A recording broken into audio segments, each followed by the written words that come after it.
Salam jemaat Tuhan yang terkasih.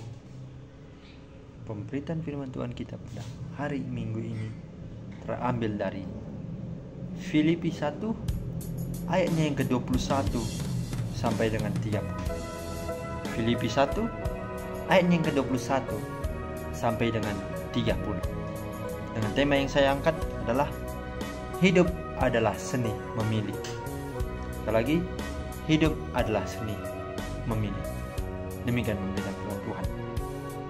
Karena bagiku hidup adalah Kristus dan mati adalah keuntungan. Tetapi jika aku harus hidup di dunia ini, itu berarti bagiku bekerja memberi buah. Jadi mana yang harus kupilih? Aku tidak tahu. Aku didesak dari dua pihak. Aku ingin pergi dan diam bersama-sama dengan Kristus. Itu memang jauh lebih baik. Tetapi lebih perlu untuk tinggal di dunia ini karena kamu. Dan dalam keyakinan ini, tahulah aku akan tinggal dan akan bersama-sama lagi dengan kamu sekalian, supaya kamu makin maju dan bersukacita dalam iman, sehingga kemegahanmu dalam Kristus Yesus makin bertambah. Karena apabila aku kembali kepada kamu, hanya hendaklah hidupmu berpadanan dengan Injil Kristus, supaya apabila aku datang aku melihat, dan apabila aku tidak datang aku mendengar, bahwa kamu teguh berdiri dalam satu roh dan sehati sejiwa berjuang untuk iman yang timbul dari berita Injil, dengan tiada digentarkan sedikit pun oleh lawanmu.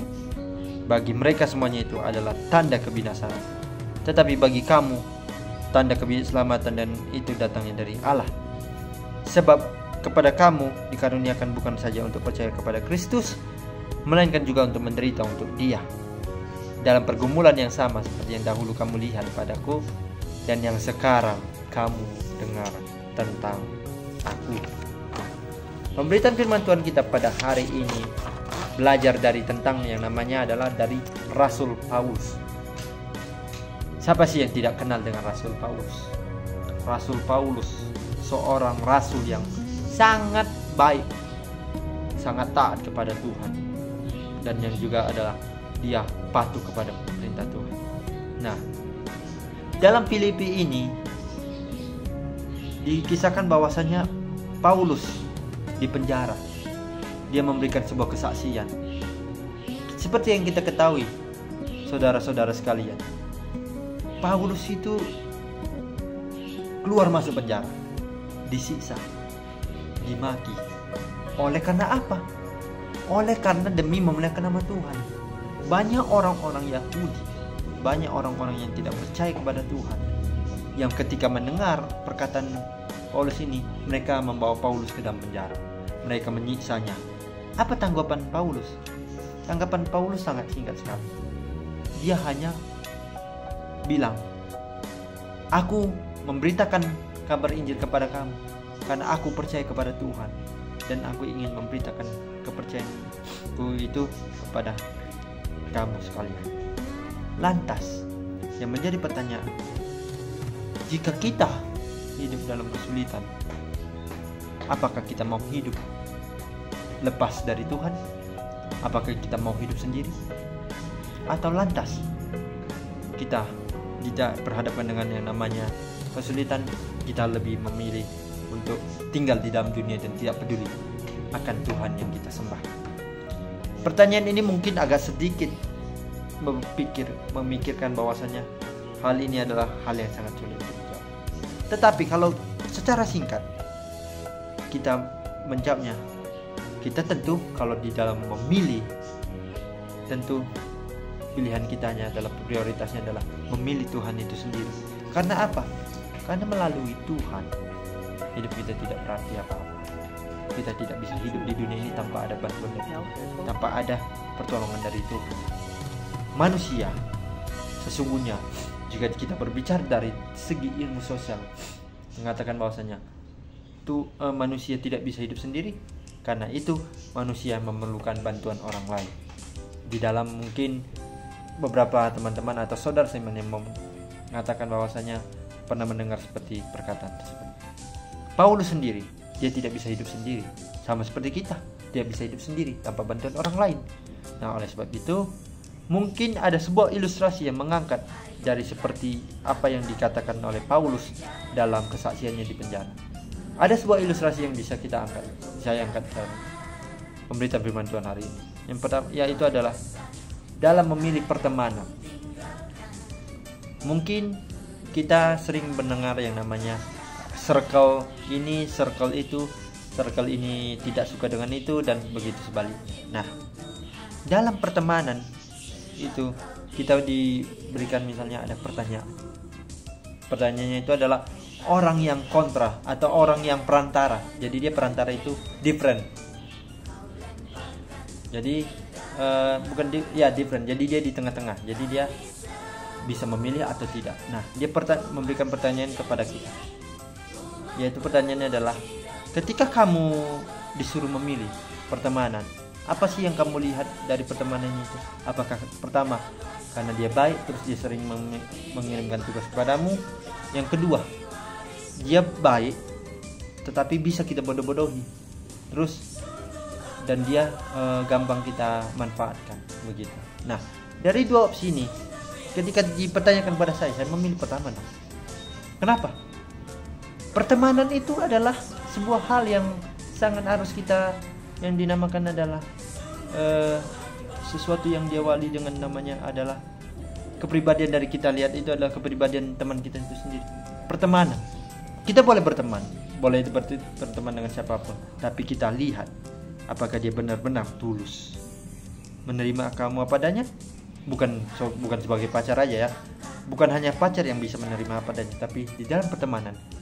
Kalau kita membentuk sebuah pertemanan, pasti dia dalam pertemanan itu pasti dia mengerjakan keadaan kita, dia mengerti akan kekurangan kita.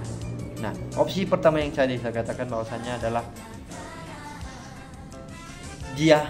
kita dalam pertemanan itu kita harus saling membantu.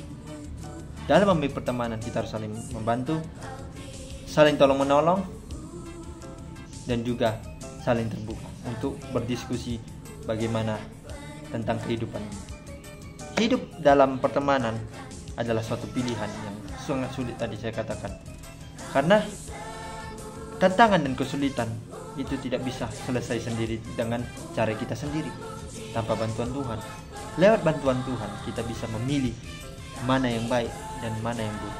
Tapi terkadang di dalam pemilihan mana yang baik dan yang buruk ini, terkadang di baik ini menghasilkan yang negatif, terkadang yang buruk ini menghasilkan hal yang positif. Nah, justru berbalik begitu-begitu kan, sesuai dengan tantangan dan kesulitan kita. Nah, seperti yang dialami Paulus, ketika dia mengalami kesulitan, ketika dia mengalami tantangan hidup, dia lebih memprioritaskan itu adalah memilih Yesus. Seperti yang tadi saya katakan, dia disiksa, dia dimasukkan ke penjara. Lebih prioritasnya itu adalah dia tetap memilih Yesus. Bagaimanapun caranya, Yesuslah tempat aku berlindung. Hanya dari Yesus sendiri aku bisa ada dan bisa menghadapi tantangan yang ada di hadapanku. Oleh sebab itu, mari dari Paulus ini kita katakan, Paulus mengingatkan, tetaplah berjuang demi kemuliaan nama Tuhan. Kalau kamu disiksa, kamu dicaci maki, ingat, Tuhan akan senantiasa jika kamu meminta pertolongan kepada Tuhan. Intinya adalah di dalam ayat 21 dikatakan, karena bagiku hidup adalah Kristus dan mati adalah keuntungan. Hidup dalam Kristus adalah hal yang sangat harus wajib kita lakukan. Karena dikatakan bahwasanya pasti setiap manusia takut yang namanya kematian. Kematian bisa diartikan adalah akhir hidup dari manusia itu. Nah, tetapi di sini kematian itu keuntungan. Kenapa dikatakan Paulus Kristus, hidupku itu ada untuk Kristus dan mati ada keuntungan? Karena walaupun kita disiksa, kita dicaci maki, dan kita mati oleh karena hal-hal cacian dan sebagainya, kita mengalami keuntungan. Kenapa? Karena kita mati untuk bukan menebus, tapi untuk memuliakan nama Tuhan. Yang kedua, mau menuruti pemberitaan firman Tuhan, sehingga mati kita itu untung, bukan rugi. Kalau rugi ya dia tidak bertobat dan tidak memuliakan nama Tuhan. Tetapi justru sebaliknya, mati keuntungan itu adalah mau bertobat sebelum dia masih selama masa hidupnya, dia mau bertobat, memuji nama Tuhan, membaca Alkitab dan taat kepada perintah Tuhan dan orang tua. Makanya disebut mati adalah keuntungan. Nah, oleh sebab itu saudara-saudara seiman, mari kita teladani dari Rasul Paulus yang diperhadapkan dengan tantangan dan kesulitan, tapi dia di dalam kesulitan dan tantangan itu dia tetap prioritaskan dalam memilih bahwasanya Kristus adalah pegangan hidupku. Iman yang timbul dalam hati adalah berasal dari Tuhan itu sendiri. Walaupun aku di penjara, aku tetap berjuang dalam memberitakan pemberitaan firman Tuhan agar semua orang percaya bahwasanya Yesus Kristus lahir atau datang sebagai raja di atas segala raja, sehingga setiap orang yang percaya harus tunduk kepadanya dan takut akan Tuhan itu sendiri. Oleh sebab itu, intinya adalah memilihlah pilihanmu dengan cara yang baik, tentukan prioritasmu hanya kepada Tuhan, segala tantangan, segala kesulitan serahkan kepada Tuhan. Karena melalui itu semua kita tidak bisa hidup tanpa apa-apa jika kita tidak hidup bersama dengan Tuhan. Dan memilih adalah suatu pilihan yang suatu alasan atau hal yang membuat kita untuk belajar memahami, belajar untuk mempertimbangkan dan belajar memperkembangkan apa yang harusnya kita lakukan dalam hal pemilihan tersebut. Amin. Tuhan Yesus memberkati.